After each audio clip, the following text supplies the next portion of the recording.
یاد ہے آج ہم کس معصوم کی زندگی کے واقعات سنیں گے؟ آج ہم اپنے دوسرے امام حضرت حسن کی زندگی کے بارے میں سنیں گے۔ ہاں بچوں، شاباش۔ امام حسن حضرت علی اور جناب فاطمہ کے پہلے بیٹے ہیں۔ آپ کی ولادت مدینہ منورہ میں ہوئی۔ شکل و صورت میں آپ بچپن سے ہی بالکل اپنے نانا رسول خدا حضرت محمد صلی اللہ علیہ وآلہ وسلم کی طرح تھے۔ امام حسن جب بہت چھوٹے تھے تو رسول خدا صلی اللہ علیہ وآلہ وسلم ان کو اپنے کاندھوں پر بٹھا کر بازار میں لے جاتے اور انہیں اپنی جان سے زیادہ عزیز رکھتے تھے۔ جب آپ 10 سال کے ہوئے تو آپ کی بے حد محبت کرنے والی والدہ حضرت فاطمہ کی شہادت ہو گئی۔ امام حسن اپنی جوانی سے ہی بہت بہادر تھے۔ وہ کبھی بھی اسلام کے دشمنوں سے نہیں ڈرے۔ علم و اخلاق میں بھی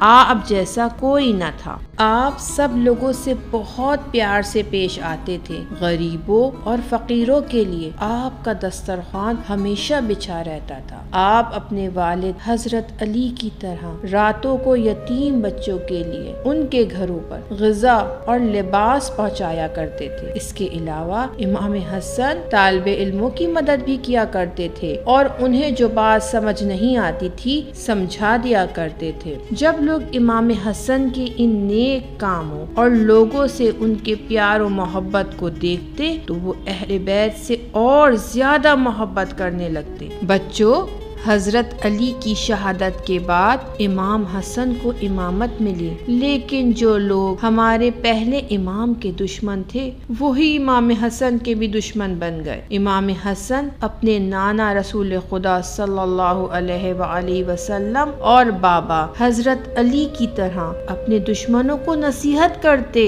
اور انہیں سمجھاتے تھے کہ وہ برے کام نہ کریں، مگر امام حسن کے دشمنوں نے کبھی بھی ان کی نصیحتوں کو نہیں سنا بلکہ ان سے زیادہ دشمنی کرنے لگے۔ امام حسن کے دشمن ہر صورت میں امام کی حکومت کو ختم کر دینا چاہتے تھے۔ جب وہ امام حسن کو کوئی نقصان نہ پہنچا سکے تو انہوں نے امام سے جنگ کرنے کے لیے ایک لشکر بھیجا۔ امام حسن نے اس لشکر کا مقابلہ کرنے کے لیے فوراً اپنے ماننے والوں کو تیار کیا۔ جب دشمن کو پتا چلا کہ امام حسن کسی سے ڈرنے والے نہیں تو انہوں نے ایک اور چال چلی۔ دشمن نے امام حسن کے لشکر کی کچھ سپاہ سالاروں کو بہت سی دولت دے کر خرید لیا اور ان سے کہا وہ جنگ شروع ہونے سے پہلے ہی امام حسن کے لشکر کو چھوڑ کر میدان جنگ سے بھاگ جائیں۔ اس طرح جنگ سے پہلے ہی امام حسن اپنے تھوڑے سے شیعوں کے ساتھ اکیلے رہ گئے۔ اس سازش کے بعد دشمن نے امام حسن سے کہا آ جاؤ اب ہم جنگ کرنے کے بجائے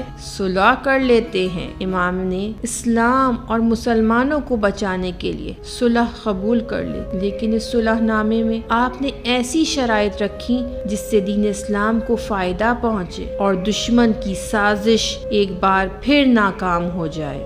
صلح کے بعد دشمن کو حکومت تو مل گئی لیکن وہ امام حسن کی عقل مندی کی وجہ سے اپنی منمانی نہیں کر سکا۔ یہی وجہ تھی کہ اس نے امام کو شہید کرنے کا فیصلہ کیا۔ ایک دن دشمن نے ایک سازش کے ذریعے امام حسن کو زہر دلوا دیا۔ اس زہر کی وجہ سے امام حسن بہت زیادہ بیمار ہو گئے۔ اس حالت میں امام حسن کے چھوٹے بھائی امام حسین ان کے پاس تشریف لائے۔ امام حسین ہمیشہ اپنے بڑے بھائی کی بات مانتے اور ان کا ساتھ دیتے تھے۔ امام حسین نے آتے ہی اپنے بھائی کو گلے لگا لیا اور ان کی حالت دیکھ کر رونے لگے۔ امام حسن نے فرمایا اے میرے بھائی، میری جان حسین، مت رو، کوئی دن بھی اتنا مصیبت والا دن نہیں جتنا کربلا کا دن روز عاشورہ ہوگا۔ اس زہر کے اثر سے کچھ دن بعد امام حسن شہید ہو گئے۔ امام حسن کے شیعہ اور چاہنے والے مسجد نبوی میں آپ کے نانا رسول اللہ صلی اللہ علیہ وآلہ وسلم کے برابر میں آپ کو دفن کرنا چاہتے تھے، لیکن دشمنوں نے